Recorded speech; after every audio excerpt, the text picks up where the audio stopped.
I'm Jessica de Koninck.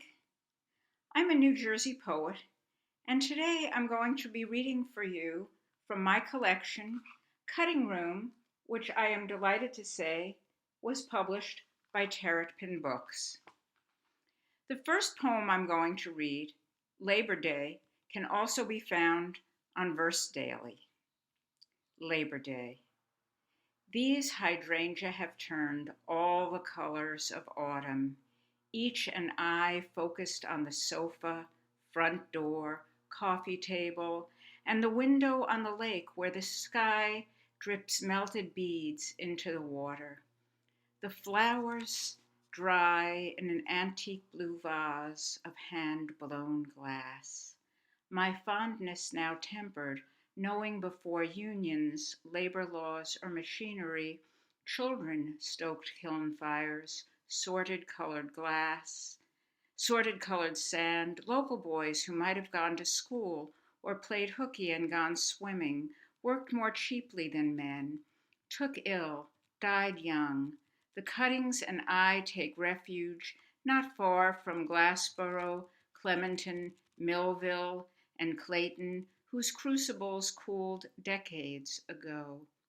When glory holes closed, with them went the artisans who blew hot glass into pitchers and bowls, bottles and doorknobs, who sheared and tweezed frills into petals and leaves, none exactly like another, each defect, each craze, each variation sharing a secret of origin, like the wind-stung hydrangea blossoms crouching over the low retaining wall surrounding Wesley Lake. Labor Day evening, all the glass street lamp globes are reflected in the water like little suns. Even loneliness seems a kind of joy. Fireworks arc, ashes cascade, a light drizzle dances on the pavement. The next poem is entitled Reruns. Reruns. Right in the living room, Jack Ruby whips out a pistol and shoots Lee Harvey Oswald, who doubles over, falls to the floor again and again. The scene repeats in black and white. Anchormen in light shirts and dark ties pontificate, while sweating televangelists predict damnation. James Cagney takes a bullet too, only he keeps talking. On a different channel, he sings, he dances. Ruby stretches, Oswald collapses. Life might be safer out in space if only the shuttle would not explode during breakfast, and again after dinner, and then before bed. School teacher, astronaut, Indian chief, Starship Enterprise never blows up. Even at warp speed, Spock can sort things out. Vulcans are part prophet, part angel.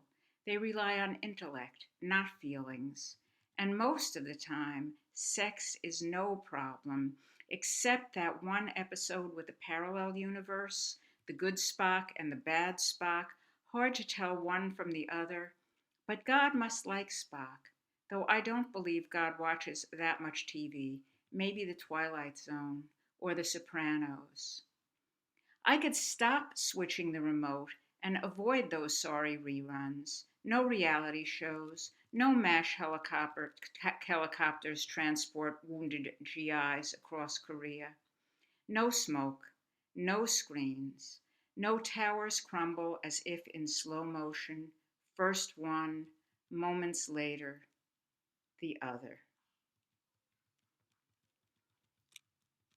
And this poem is called The Funhouse.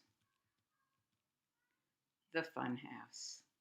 Did you ever drive down Ocean Parkway with the windows open on a summer night and hear the fireworks even before your dad parked the car, and once rode the horses at steeplechase, and twice went down the slide but did not dare the parachute drop?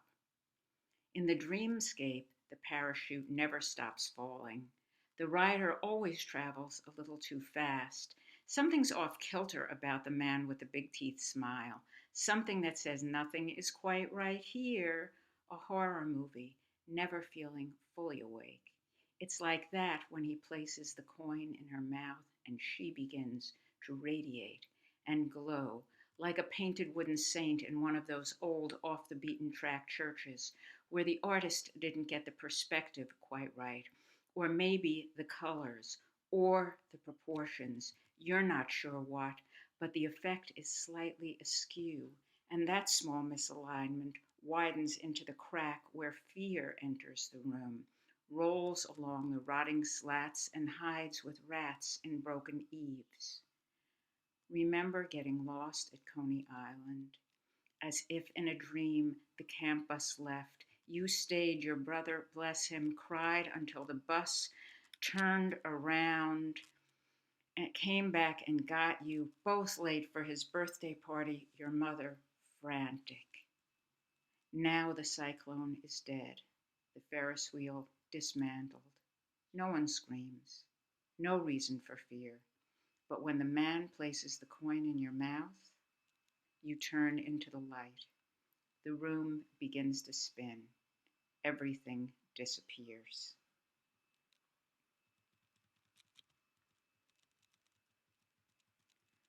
And now I'm going to read a poem titled The Golem.